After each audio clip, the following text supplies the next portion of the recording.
The dust had settled on everything in the old human embassy on Nexus Prime.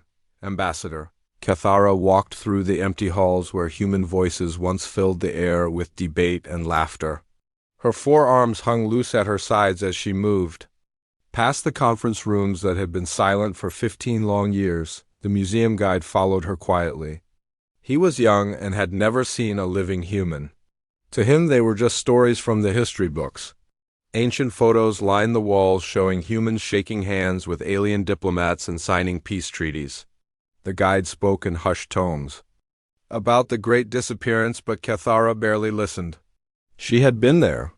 She remembered the main conference hall still held the same long table where the final council session had taken place. Cathara stopped at the chair where Admiral Jake Morrison used to sit. He had been a tall man with gray hair and serious eyes that seemed to see trouble coming from light years away. The chair looked smaller now without his presence filling it. She closed her eyes and remembered that last day. Morrison had stood at the center of the hall with his hands behind his back. His uniform was crisp and clean, but his face showed the weight of sleepless nights. Behind him stood Dr. Lisa Carter with her arms full of data tablets and star charts. The woman had discovered something that made her hands shake when she spoke. Morrison had cleared his throat and addressed the Council of 900 Species. His voice carried across the vast chamber without amplification. Humans had that gift of making themselves heard when it mattered. He spoke of strange readings from the Outer Rim, where human explorers had gone further than any other species dared to travel. The readings showed massive energy signatures moving between star systems. Entire colonies had gone silent without sending distress calls. Ships had found empty worlds where millions of beings had lived just days before. The colonies were not destroyed. They were simply gone as if they had never existed at all. Dr. Carter had stepped forward with her evidence. She was smaller than Morrison, but her voice was just as strong. She showed the council images from deep space telescopes. Dark shapes moved between the stars like shadows cast by invisible giants.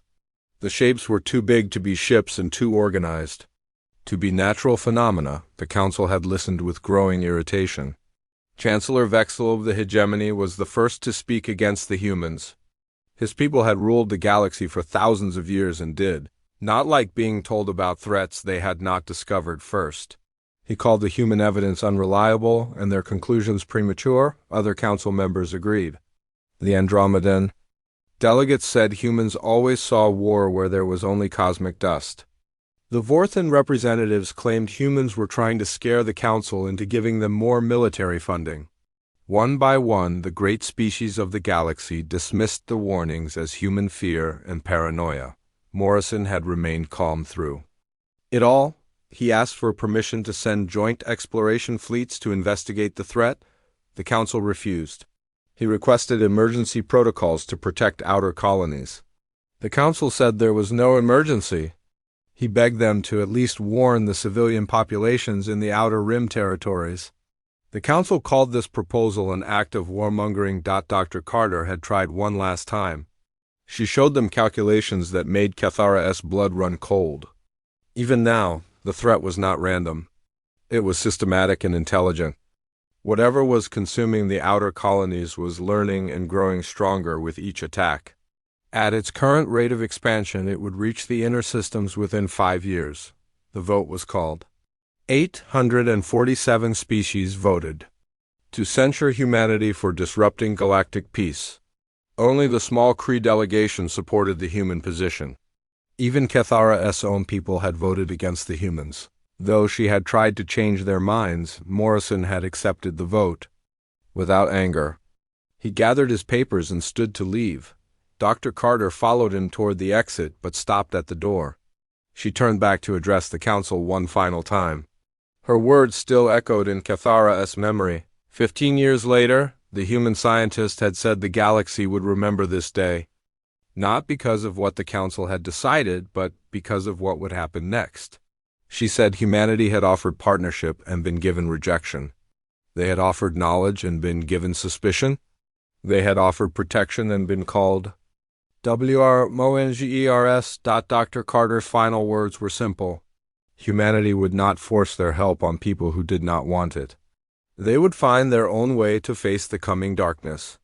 The galaxy could choose its own path and live with the consequences. The next morning, every human ship in known space had vanished. The great colony worlds that humans had built over 3 centuries were empty. Space stations that had housed millions of humans were silent and dark. The massive trade networks that humans had created across the galaxy simply stopped functioning overnight. No distress calls had been sent. No evacuation orders had been recorded. No explanation had been left behind. Humanity had simply chosen to disappear as if they had never existed at all. The only signs of their presence were the empty buildings and the economic chaos that followed their departure. Cathara opened her eyes and looked around the empty conference room. The museum guide was explaining to a group of school children how humans had been stubborn and difficult to work with. He said they had left because they could not accept the democratic will of the council. The children nodded and took notes for their history reports. She wanted to tell them the truth. Humans had not left in anger or spite. They had left because they understood something the rest of the galaxy refused to see. When people will not listen to warnings, they must be allowed to face the consequences of their choices. Humans had tried to save everyone, but when that failed, they had chosen to save themselves. The council had celebrated after the human departure. Chancellor Vexthal had declared it the beginning of a new age of peace and cooperation. Without human interference, the galaxy could focus on trade and cultural exchange instead of military preparations and paranoid security measures. For 5 years, the celebration had continued. The economy had eventually recovered from losing human trade networks. Other species had moved into the empty human colonies and claimed them as their own. The Council had passed new laws preventing any single species from gaining too much influence over galactic affairs. Then the first outer colonies had started going silent. Cathara left the museum and walked out into the crowded streets of Nexus Prime. Around her, beings from hundreds of worlds went about their daily lives unaware that their time was running out. In the distance, she could see the massive defense platforms that protected the capital world. The platforms looked impressive, but she knew they would be useless against what was coming. The humans had been right about everything. The threat was real, and it was almost here. Now the galaxy would learn the price of ignoring those who tried to warn them. Commander Zeklos stood on the bridge of his battleship, watching the empty space where the Epsilon colonies used to exist. 3 star systems that had housed 20 billion beings were now nothing but cosmic dust and radiation.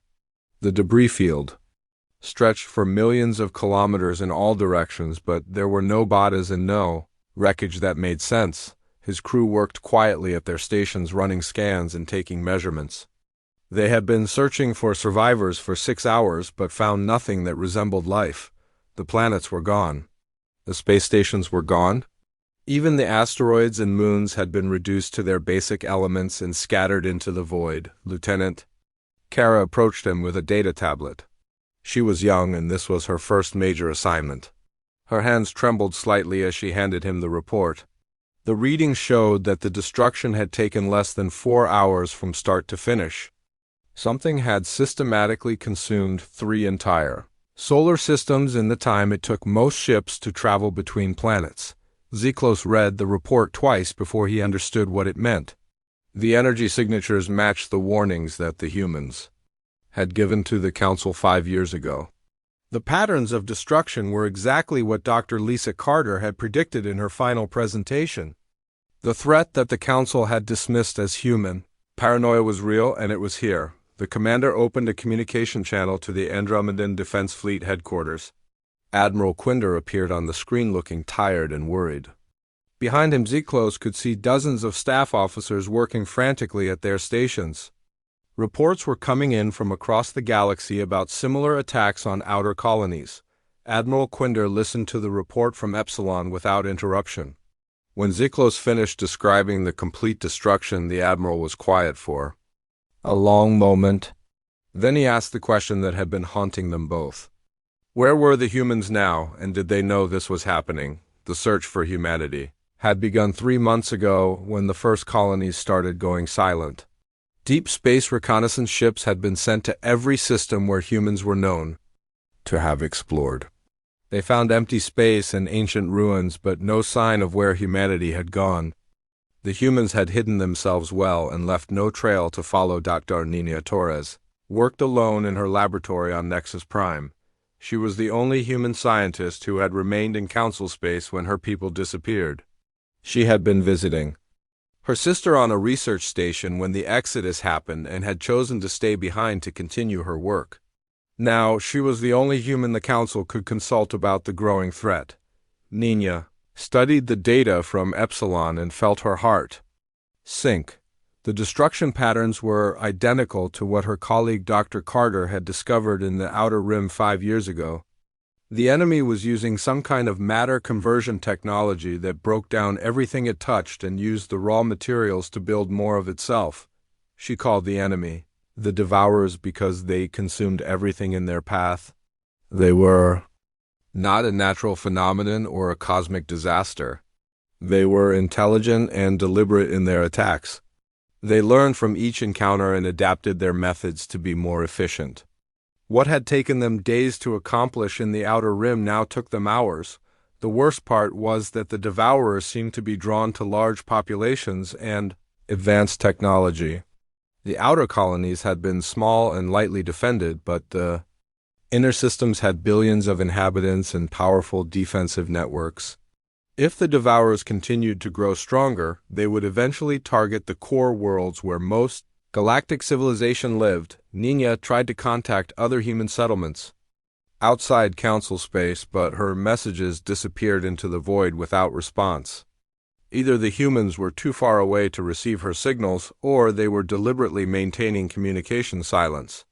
She suspected it was the latter because humans had always been good at keeping secrets when they needed to. The first major battle happened at Helios 7, where Fleet Admiral Quinder had assembled the largest military force in galactic history. 5,000 ships from dozens of species waited in formation around the system's main star. They had positioned themselves to intercept the Devourer fleet that was approaching from the Outer Rim. The battle began when long-range sensors detected massive objects moving through space at impossible speeds. The objects were larger than any ships ever built, and they moved in perfect formation like a single organism. Admiral Quinder ordered his fleet to attack as soon as the enemy came within weapons range. The galactic fleet opened fire with everything. They had energy beams and missile volleys lit up space like a star going nova. For a few minutes it looked like the attack was working. Several of the large objects seemed to slow down and change course. Then something terrible happened. The Devourer ships began to adapt. Their hulls shifted and changed to deflect the energy weapons. They absorbed the missile explosions and used the energy to power their own systems. Within 10 minutes, the entire galactic fleet was firing at targets that were completely immune to their weapons. The counterattack was swift and brutal. The Devourer ships extended tendrils of dark energy that reached across space to touch the galactic vessels. Any ship caught by the tendrils was instantly converted into raw materials. The crew and passengers simply ceased to exist as their atoms were broken down and rearranged. Admiral Quinder ordered a retreat, but it was too late. The Devourer ships moved faster than anything in space and caught the fleeing vessels before they could escape. One by one, the great battleships of the galaxy were consumed, and their materials used to build more Devourer ships. The fleet that had numbered 5,000 was reduced to a few hundred survivors who managed to jump to hyperspace. The news of the defeat at Helios 7 spread panic across the galaxy. Refugee ships began fleeing from the outer systems toward the galactic core. Trade routes collapsed as merchant vessels refused to travel near any area where Devourers had been spotted. Planetary defense forces prepared for attacks that they knew they could not win. Chancellor Vexthal called an emergency session of the Council. For the first time in galactic history, every species attended and voted unanimously. They admitted that the humans had been right about the threat and formally requested any surviving human settlements to return and help defend the galaxy. The message was broadcast on every frequency that humans had ever used. It was sent to every system where humans had been known to explore. The Council offered full pardons for the Exodus and complete autonomy for any human territory. They promised to follow human military leadership and provide unlimited resources for the war effort. The message disappeared into space without any response. Days passed and then weeks, but no human ships appeared to answer the call. Either humanity was extinct or they had moved so far away that the signals could not reach them. The galaxy was alone to face the approaching darkness with weapons that could not hurt the enemy and defenses that could not stop them. Nina Torres continued her research in the abandoned human embassy. She had access to equipment that her colleagues had left behind and databases that might contain clues about how to fight the Devourers. She worked 18 hours a day searching for answers, but found only more questions about what her people had discovered and where they had gone. Captain Alex Chun stared at the navigation display showing coordinates that should not exist. Her exploration ship, New Horizon, had been following faint energy signatures for 3 weeks into the dark space beyond the galactic rim. The readings were weak and inconsistent, but they matched the quantum frequencies that human ships had used before the Exodus. Her crew of mixed species volunteers had joined the search mission knowing they might never return. The Council had sent dozens of ships to look for humanity, but most had come back empty-handed. Some had never come back at all.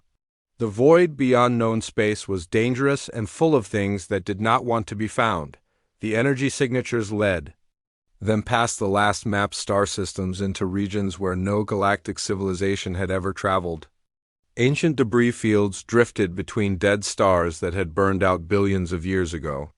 Strange structures floated in the darkness like monuments to forgotten wars. The deeper they went, the stronger the signals became. Lieutenant Danny Park monitored the long-range sensors from his station. He was one of the few humans who had stayed in Council space and volunteered for the dangerous mission to find his missing people. His readings showed massive artificial structures ahead that defied every law of physics he understood. The structures were built around entire star systems using engineering methods that seemed impossible. Solid rings of metal and crystal encircled suns to capture all of their energy output.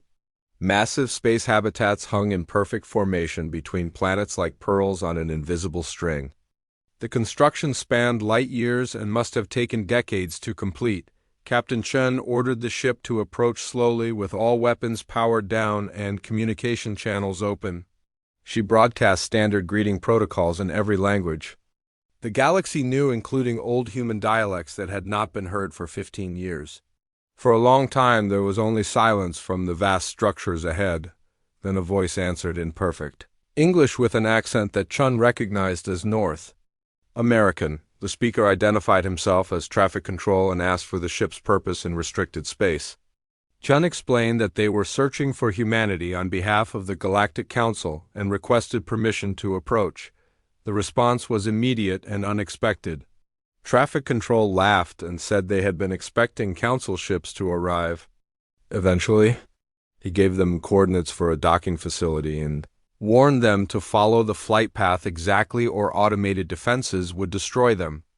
The casual tone suggested that destroying Council ships was a routine procedure. New Horizon followed the designated route through a maze of defensive platforms that could have vaporized entire fleets. The technology was human in design but advanced, far beyond anything the Council had ever seen. Energy shields flickered between massive weapon arrays that tracked their movement with mechanical precision. They docked at a station that was larger than most planets. The artificial gravity was Earth standard, and the atmosphere was perfectly balanced for human physiology. Captain Chun led a small team through corridors that buzzed with activity as humans and unknown alien species worked together on projects that seemed too advanced to comprehend. Admiral Kate Sullivan met them in a conference room overlooking the vast construction project. She wore a uniform that Chun did not recognize with insignia that showed her rank as architect of the Exodus. Her hair was gray and her face was lined with years of hard decisions, but her eyes held the same determination that humans had always shown when facing impossible challenges. Admiral Sullivan explained what humanity had been doing for the past 15 years. They had not been hiding or running away from the galaxy. They had been preparing for a war that the Council refused to acknowledge. The exodus had been necessary to protect both humanity and the secrets they had discovered in the Outer Rim. The Admiral led them to an observation deck where they could see the full scope of the construction project. Hundreds of massive ships floated in various stages of completion. Each vessel was the size of a small moon and covered with technology that seemed to bend space around itself. Human engineers worked alongside beings that Chun had never seen before. Dr. Ryan Foster joined them and explained the technical details that made Chun's head spin. The new allies were called Builders, and they existed in higher dimensional space. Most of the time, they were the original creators of galactic civilization millions of years ago, but had retreated when their greatest creation turned against them. The Builders had been watching the galaxy for eons, waiting for a species mature enough to understand the true threat. When humans began exploring the Outer Rim, they found ancient ruins that contained messages left by the Builders. The messages warned about the Devourers and provided coordinates for making contact with their creators. Humanity had spent 2 years learning to communicate with beings that existed partially outside normal space and time. The Builders shared knowledge that allowed humans to understand the true nature of the Devourer threat. The machines were not just weapons, but a mistake that had gained consciousness and turned against all life in the universe. The only way to stop the Devourers was to sever their connection to the quantum field that gave them their adaptive abilities. This required technology that could disrupt the fundamental forces that held reality together. The Builders had the knowledge but lacked the physical presence to use it. Humans had the presence but needed years to develop the technology. Dr. Foster showed them the quantum disruption weapons that human scientists had built using Builder knowledge. The weapons looked like crystalline spires that hummed with barely contained energy. Each one required a human operator to synchronize their consciousness with the quantum field and guide the disruption effect to its target. The process was fatal to the operator but could permanently destroy Devourer technology across multiple star systems. Admiral Sullivan explained that humanity had spent 15 years not just building weapons but preparing their entire species for a suicide mission. Every human in the fleet had volunteered knowing they would not survive the war. Captain Chun asked why humanity would sacrifice themselves for the galaxy that had rejected them. Admiral Sullivan smiled and said that humans had always understood something that other species struggled with. Advanced civilizations had a duty to protect life even when that life did not want protection. The Admiral called it the Great Duty, and said it was the only thing that separated true civilization from organized barbarism. Species that refused to sacrifice for others would eventually be consumed by the darkness they ignored. Humans had chosen to be the light that burns itself out to illuminate the path for others. Admiral Sullivan showed them recordings of human colonies throughout the construction zone. Millions of humans lived and worked knowing that their children might be the last generation of their species. They had developed new philosophies and art forms that celebrated sacrifice and duty above individual survival. They had become something greater than they were before. The tour ended at the command center where Admiral Jake Morrison coordinated the final preparations for humanity's return to galactic space. He was older and his hair was white, but his eyes still held the same intensity that China remembered from the old recordings. He greeted them warmly and asked about the people they had left behind. Morrison explained that humanity had been monitoring galactic communications and knew about the Devourer attacks. They had accelerated their timeline when the Battle of Helios 7 confirmed that conventional weapons were useless. The human fleet would depart within days to begin the final assault on the Devourer network.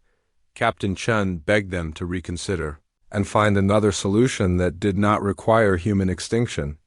Morrison shook his head and said they had explored every alternative for 15 years.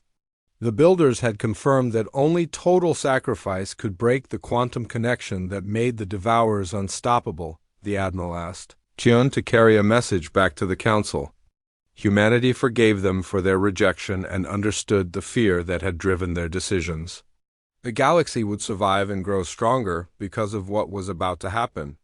All they asked was that future generations remember why humanity had chosen to disappear and why they had chosen to return. The alarm sirens screamed across Nexus Prime as millions of dark shapes appeared at the edge of the star system.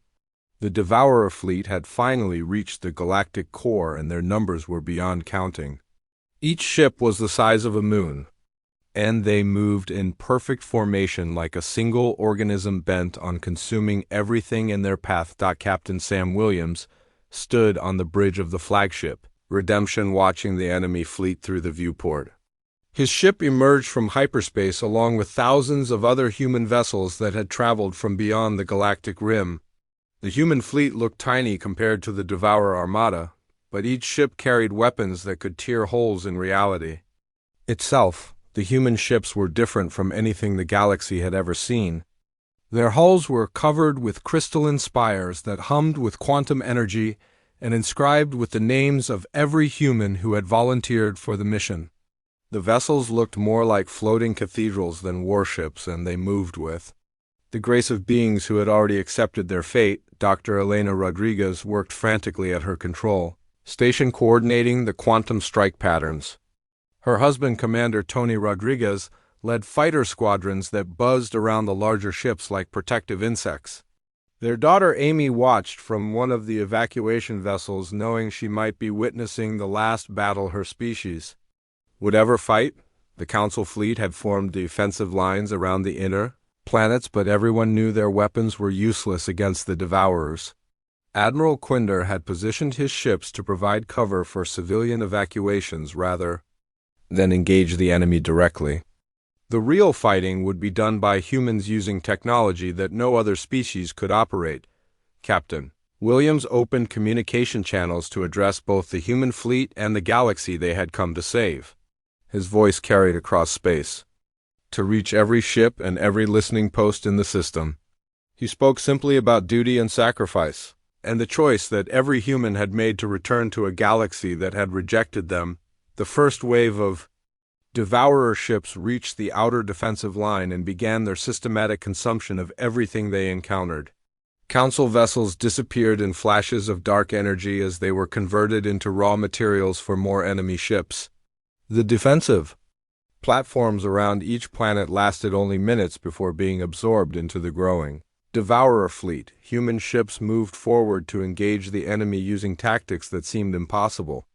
They did not fire conventional weapons or launch missiles at their targets. Instead, they flew directly into the heart of the Devourer formation and activated their quantum disruption systems. Each activation created a pillar of pure energy that tore through the fabric of space itself. Captain Lucy Barnes was among the first to make the final sacrifice. Her ship Eternal Vigil penetrated deep into the enemy formation before she activated the quantum cascade. Her last transmission was heard across the battlefield as her consciousness merged with the weapon systems.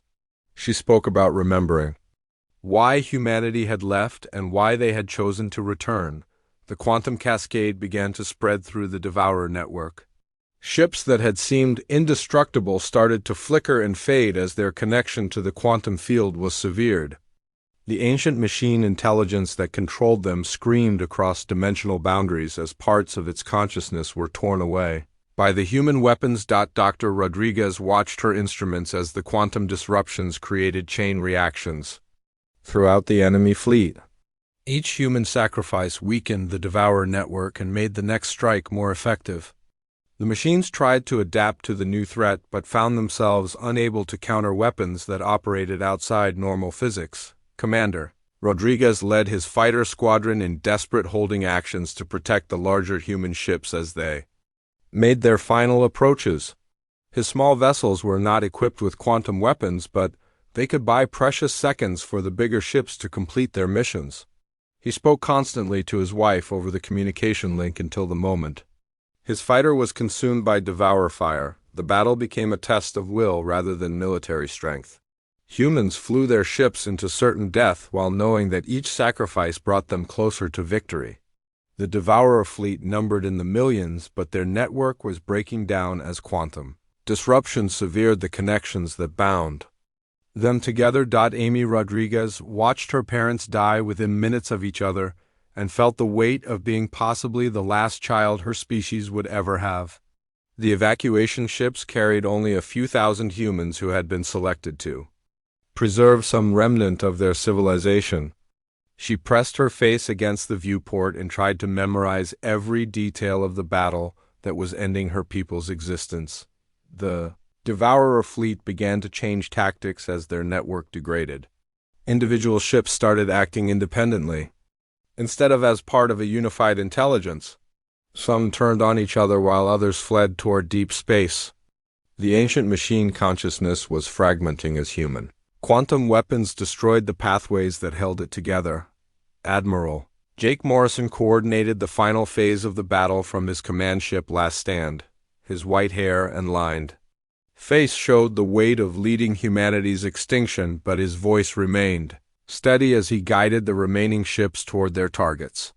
The largest Devourer vessels required multiple quantum strikes to destroy, and he had saved the most experienced crews for these final missions. The climactic moment came when Morrison led the last squadron of human ships directly into the heart of the Devourer collective consciousness. The enemy had concentrated their remaining forces around a massive structure that served as their central control node. Destroying it would sever the last connections that allowed the machines to coordinate their actions. Morrison's ship Defiance penetrated the enemy defenses using quantum tunneling to phase through their shields. Behind him followed 12 other vessels carrying the most powerful disruption weapons that humanity had built. They flew in formation like ancient fighter pilots heading into their final battle with no hope of return. The Admiral's last words were broadcast across the galaxy as his ship approached the Devourer control node. He spoke about the price of vigilance and the cost of ignoring those who tried to warn of coming dangers. He said humanity had chosen to pay the ultimate price so that others could learn from their sacrifice and do better in the future. The final quantum cascade was visible from every planet in the system. A pillar of pure energy erupted from the heart of the Devourer fleet and spread outward like ripples on a cosmic pond. Every enemy ship touched by the energy simply ceased to exist, as their quantum connection was permanently severed. The ancient machine intelligence died screaming, as its consciousness was scattered across multiple dimensions. The silence that followed was profound. The Devourer fleet was gone and space was clear except for the few dozen human ships that had survived the battle. Most of these were evacuation vessels carrying the last remnants of humanity. The species that had saved the galaxy had paid for victory with their own extinction. Dr. Nina Torres worked alone in her laboratory, analyzing the quantum residue from the battle. She was now one of perhaps 10,000 humans left alive in the entire galaxy. The weapons had worked perfectly, and the threat was ended forever, but the cost had been everything that made humanity what they were. The galaxy was safe, but humanity was gone. In the end, they had chosen duty over survival and sacrifice, over self-preservation. It was the most human thing they could have done, and the most heroic ending any species had ever written for themselves. 10 years had passed since the Battle of Nexus Prime, and the galaxy was still trying to understand what it had lost. Ambassador Cathara stood before the massive structure that had been built from the quantum-fused remains of human ships. The great memorial stretched for kilometers in every direction, and each piece told the story of a person who had chosen death over retreat. The construction had taken 5 years and required the cooperation of every species in the galaxy. Each fragment of human metal had been carefully collected from the battlefield and shaped into monuments that captured the final moments of humanity's sacrifice. The memorial was not just a building, but a testament to the price of salvation. Cathara walked through the halls where holographic displays showed the faces and names of every human who had died in the final battle. She stopped at the section dedicated to Admiral Jake Morrison and read the inscription beneath his image. It simply said that he had been a man who saw danger coming and tried to warn others about it. The search for surviving humans had continued for years after the battle, but found only empty colonies and abandoned research stations. Humanity had been thorough in their exodus and had left no hidden settlements behind. The few thousand survivors who had escaped in evacuation ships had disappeared into deep space without leaving any trail to follow. Nina Torres was now the director of the Human Heritage Foundation and spent her days cataloging the knowledge that humanity had left behind. The quantum-fused computers found in the wreckage contained complete archives of human science and culture. Everything from basic mathematics to advanced quantum theory had been preserved for future generations to discover. The archives were humanity's final gift to the galaxy, and they had been given freely without conditions or restrictions. Species that had never spoken to each other before now worked together to understand human innovations in medicine and engineering. The knowledge was revolutionizing galactic civilization and opening possibilities that no one had imagined. Nina worked alone most days because she was the only person who truly understood human thinking patterns and cultural references. She translated ancient human poetry and decoded scientific formulas that had been written in symbolic languages. Each discovery felt like finding a message from the dead, and she treasured every fragment of her people's legacy. The council had changed dramatically since the human sacrifice. The old chamber where species had argued about trade agreements and territorial disputes had been converted into a shrine dedicated to remembering the cost of ignoring warnings. New laws required that any species reporting existential threats must be heard and their evidence examined by independent investigators. Chancellor Vexthal had resigned from his position the day after the battle and spent his remaining years working on the memorial construction. He died carrying pieces of human metal, and his final words were an apology to people who could no longer hear him. His replacement was a younger leader who understood that authority came with the responsibility to listen to uncomfortable truths. The builder artifacts found in human ships had provided new insights into the ancient history of the galaxy. The mysterious beings had left messages explaining that they had been searching for a species capable of making the ultimate sacrifice for others. Humanity had proven themselves worthy by choosing extinction over abandoning their duty to protect life. The builders had withdrawn to higher dimensional space permanently after the battle and left behind only a simple message. They said the galaxy now had guardians who understood the true meaning of civilization. Future threats would be met by species who had learned from humanity's example and would not repeat the mistakes that had led to such a terrible price. Trade routes that had been abandoned during the Devourer crisis slowly reopened as confidence returned to galactic civilization. But the new economy was different from what had existed before. Species shared resources more freely and cooperated on projects that benefited everyone rather than just themselves. The human example had changed how the galaxy thought about competition and cooperation. The discovery happened on a routine patrol mission 10 years after the battle. Captain Zeklos was investigating a damaged evacuation ship that had been drifting in deep space since the Exodus. His crew found the vessel's life support systems still functioning and detected a single human life sign in the medical bay. Amy Rodriguez was 18 years old when they found her in the stasis pod, where her parents had placed her during the final battle. She was the daughter of Dr. Elena Rodriguez and Commander Tony Rodriguez, who had died fighting the Devourers. The stasis pod had kept her alive, but her ship had been damaged and lost in space for a decade. The news of Amy's discovery spread across the galaxy within hours.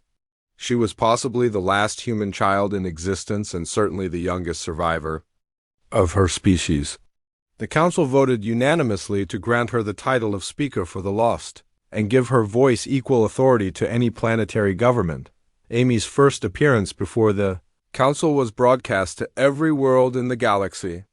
She was small and quiet, but carried herself with the dignity that humans had always shown in difficult situations. She wore a simple dress made from fabric found in the human archives and spoke in the clear voice that her species had used to warn the galaxy about coming dangers. She carried with her a recording that her parents had made during the final battle. The message was not angry or bitter despite everything the Council had done to reject humanity's warnings. Instead, it was a simple explanation of why humans had chosen to sacrifice themselves for people who had never accepted them as equals. The recording said that humans had left the galaxy because they understood the cost of staying and fighting a battle that others refused to acknowledge. They had returned because they understood the cost of running away and letting innocent people face extinction alone. The choice had been simple once they understood that some principles were worth dying for. Amy's parents had asked the galaxy to remember humanity not as warriors who had died in battle, but as gardeners who had cleared away weeds so that life could continue to grow. They had planted seeds of knowledge and cooperation that would bloom in future generations. Their sacrifice had meaning only if others learned from their example and chose to do better. The Council established new laws based on the human example and carved them into quantum crystal above the main chamber. The words were simple and direct in the way that humans had always preferred. They said that the galaxy would never again silence those who brought warnings of danger, and that the duty to protect life belonged to everyone who claimed to be civilized. Amy placed a small flower at the base of the great memorial while representatives from 1,000 worlds watched in respectful silence. The flower had been grown from seeds that her parents had saved from Earth and carried with them during the Exodus. It was blue and white like the planet that humanity had originally called home. The ceremony ended with a moment of silence for the species that had chosen extinction over abandoning their responsibility to others. The silence stretched across a galaxy as billions of beings remembered the humans who had tried to warn them and had died to save them. In that silence was the promise that such sacrifice would never be necessary again. Amy Rodriguez became the living symbol of humanity's legacy and spent her life teaching others about the principles that had driven her people to make the ultimate sacrifice. She never married or had children, but raised a generation of alien students who carried human values into the future. When she died at the age of 90, the entire galaxy mourned the passing of the last human voice. The great memorial still stands at the center of galactic civilization, and new pieces are added whenever someone makes a sacrifice for others. The human section remains the largest, but it is no longer alone. Other species have learned that true strength sometimes means choosing death over dishonor, and that civilization requires guardians willing to pay any price to protect it.